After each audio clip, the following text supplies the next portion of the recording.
괜히 그걸 끊었다가 심근경색이라든지 뇌경색 위험성이 높아지기 때문에 그런 약들을 끊을 필요는 없고요.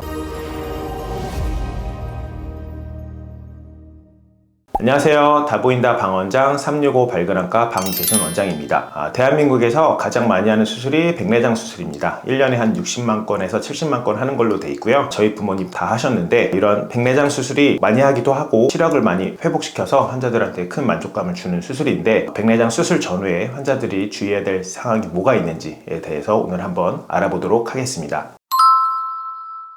우선 결론부터 말씀드리면, 일반적인 백내장 수술을 할 때는 어떤 약이건 끊을 필요는 없습니다. 왜냐면 최근에 하는 백내장 수술은 상처가 2.5mm 요만큼밖에 안 생기거든요. 그래서 2.5mm로 들어가서 봉합도 하지 않고 나오는 수술이기 때문에 피가 나는 수술이 아닙니다. 그래서 어떤 약이건 끊을 필요는 없고요. 보통 많이 궁금해 하시는 것들이 아스피린, 와파린, 릭시아나, 프라닥사, 피를 많이 나게 하는 약들을 꼭 끊어야 되는 거 아닌지 물어보시는데, 끊으실 필요는 없습니다. 괜히 그걸 끊었다가 심근경색이라든지 뇌경색 위험성이 높아지기 때문에 그런 약들을 끊을 필요는 없고요. 그다음에 두 번째로 끊는 경우들이 있는데, 그럴 때는 백내장 수술만 하는 것이 아니고 백내장 수술과 다른 수술을 같이 할 때는 끊어야 되는 경우들이 있습니다. 첫 번째는 녹내장 수술. 그래서 녹내장 수술할 때는 홍채를 어느 정도 구멍을 내게 되는데, 홍채는 혈관이 가장 많은 조직 중에 하나거든요. 뚫을 때 피가 많이 나게 되면 수술 후에 합병증이 생길 수가 있습니다. 그래서 아스피린 정도는 보통 끊지 않고 지나가는 경우들도 있지만, 와파린이라든지 릭시아나처럼 출혈 경향을 많이 만드는 약들은 보통 끊고 수술을 하게 되고요. 그 다음에 한 가지는 또 망막 수술, 유리체 절제술이 있는데, 유리체 절제술을 할 때 원인 중에 하나가 당뇨병증이 너무 심해서 하거나 망막박리 수술을 할 때는 어디 레이저 치료를 하거나 살을 뜯어내거나 하는 그런 과정들이 필요하게 되고, 그거에 따라서 유리체 출혈이라든지 망막 출혈이 잘 나타날 수가 있습니다. 그래서 보통 녹내장 수술, 유리체 절제술, 이런 망막 수술을 할 때는 끊는 경우도 있다. 그래서 요거는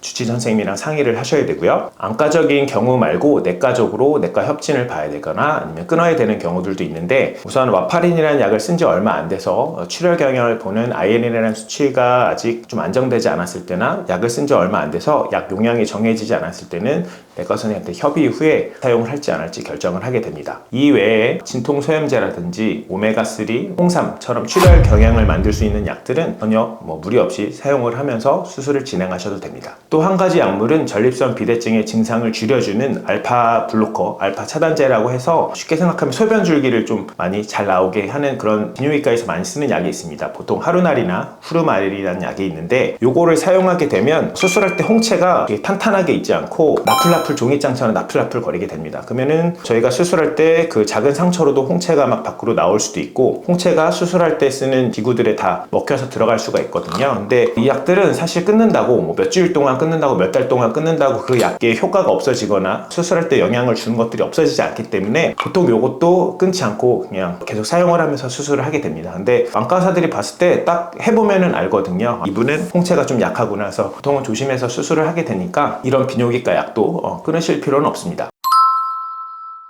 백내장 수술은 굉장히 작은 절개 2.5mm를 통해서, 상처가 굉장히 작은 수술이긴 하지만 그 상처를 통해서 안구 내 항상 균이 없어야 되는 공간이 다른 이물질이라든지 균이 들어가게 되면 크게 염증이나 감염 반응이 있을 수가 있습니다. 저 수술하고 나서 어떤 기름기가 많은 화장품이라든지 가루가 있는 화장품들은 사용을 하는 것이 주의가 필요한데요. 우선 수술날은 기본적인 스킨 로션만 바르시면 됩니다. 저희가 수술을 할 때 어차피 베타딘이라는 빨간 약으로 소독을 하게 되는데, 그 소독을 하면서 웬만한 화장품 성분은 없어지게 되거든요. 그래서 수술한 날은 우선 기본적인 스킨 로션만 바르고 색조 화장 같은 걸 하지 않는다 라고 알고 계시면 되고, 수술 후에 하는 것들이 이제 중요하게 되는데, 수술 후에도 어쨌든 상처가 2.5mm가 있고 여기가 완전히 봉합되지 않은 상황이기 때문에 눈 주변에 화장하는 것은 굉장히 주의를 하셔야 됩니다. 그래서 우선 일주일까지는 똑같이 스킨 로션만 바르되, 보통 안약을 먼저 넣고 나서 스킨 로션을 바르는 게 좋고요. 먼저 바르고 나서 안약을 넣으면 물이 침투가 되면서 로션 같은 것들이 또 주변으로 퍼지게 되거든요. 근데 로션에는 많이 유분기들이 있으니까 눈에 오랫동안 남아있을 수가 있습니다. 그리고 똑같이 색조 화장품, 여러 가지 가루들이 있는 색조 화장품들도 일주일 후에 사용하는 것이 안전하겠습니다.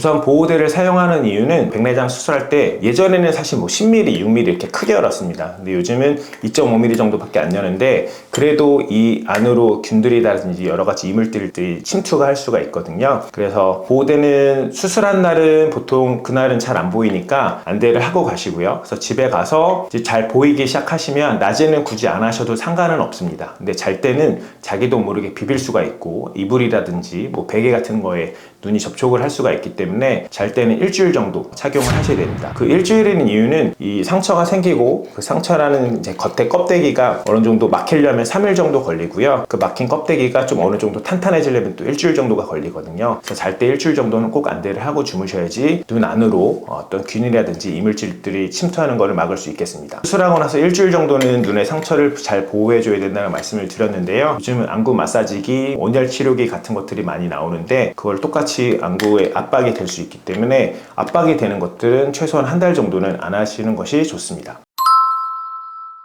환자분들 중에 수술하고 나서 선글라스를 꼭 껴야 되나요? 라고 이제 여쭤보시는 경우도 있는데 눈 안에 들어간 인공수정체들은 다 자외선 차단이 되거든요. 선글라스를 끼면서 꼭 자외선 차단을 하실 필요는 없고 근데 이제 선글라스를 쓰게 되면 어쨌든 수술하고 나서 건조증이 생기고 눈이 민감해져 있기 때문에 빛자극도 막아주고 바람이 부는 걸 좀 막아줘서 눈을 편안하게 만들 수는 있습니다. 그래서 환자분이 썼을 때 내 눈이 초반에 편안하다라고 하시면 선글라스 써도 되지만 선글라스를 꼭 쓰실 필요는 없습니다.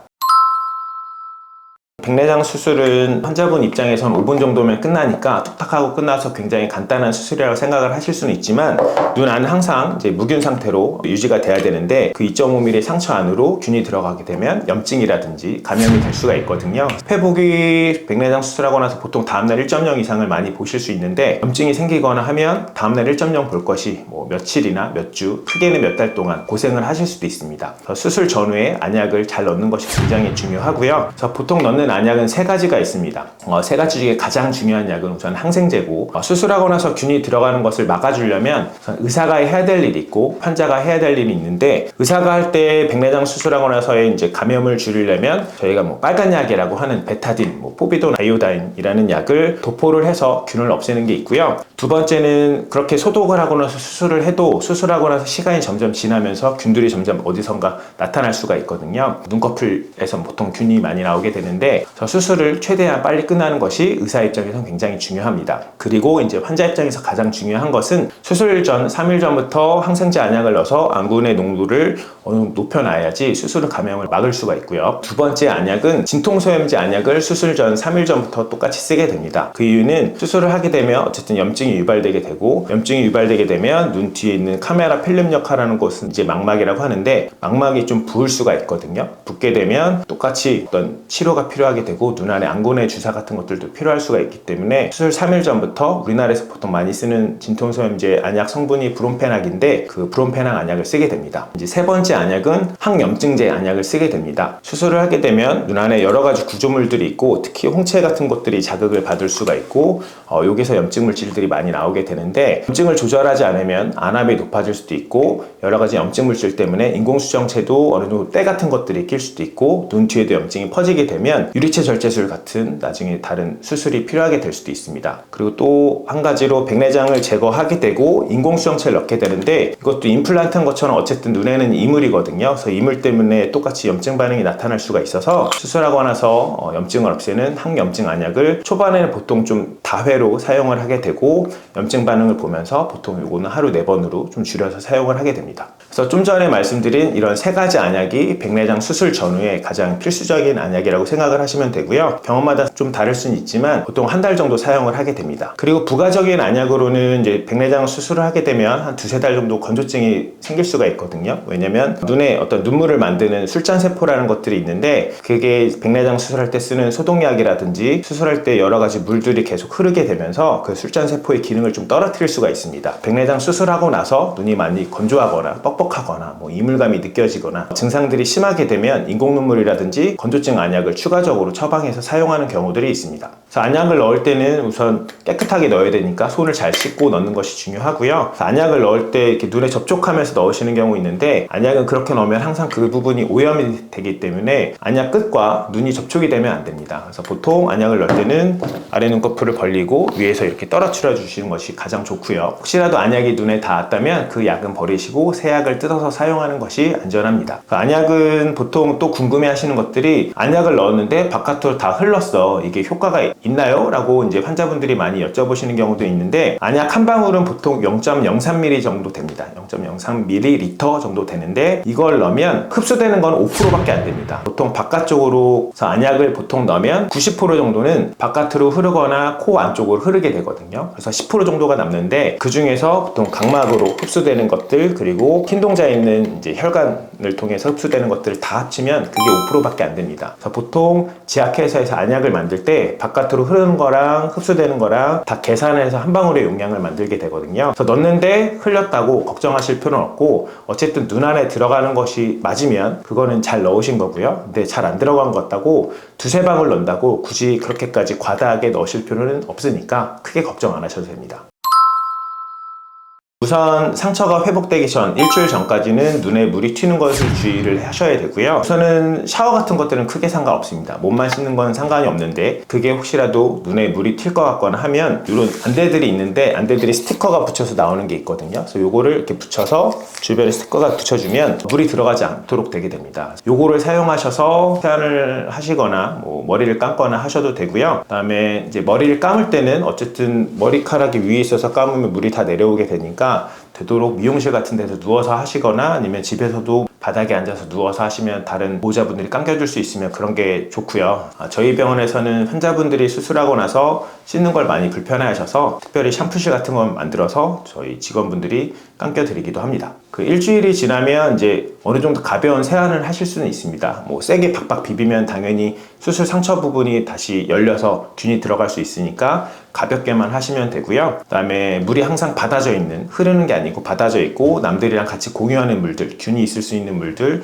목욕탕이라든지 수영장, 사우나 이런 데들은 한 달 정도는 참으시고 나서 이용하시는 것이 안전하겠습니다. 환자분들이 많이 궁금하시는 것들 중에 하나가, 염색이랑 파마는 언제 할 수 있나요? 라고 많이 물어보시는데요. 염색이랑 파마 자체가 눈에 영향을 주는 것은 아닙니다. 그런 헛된 속설, 그런 걸 하면 눈에 영향을 준다, 이런 것들은 파마라든지 염색할 때 쓰는 것들이 어떤 휘발성이고 냄새가 많이 나고 하니까 자극감이 있다고 그렇게 느끼실 수 있는데, 그런 염색 파마는 아무 문제가 없습니다. 하지만 염색이랑 파마할 때 물을 많이 사용하면서 물을 많이 감기고 그거에 따라서 눈에 많이 튈 가능성이 있으니까 염색 파마는 일주일 정도 지나서 하시는 것이 안전하겠습니다. 백내장은 나이 들면서 누구한테나 오는 질환입니다. 백내장 수술은 굉장히 간단하고 삶의 질을 획기적으로 높일 수 있는 수술이지만, 몇 가지 주의사항을 지키지 않으면 문제가 생기는 경우들이 많이 있으니까 오늘 말씀드린 수술 전후 주의사항을 지키셔서 100세까지 맑고 건강한 눈을 갖도록 하시면 좋겠습니다. 지금까지 다보인다 방원장 365 발근학과 방재순 원장이었습니다. 감사합니다.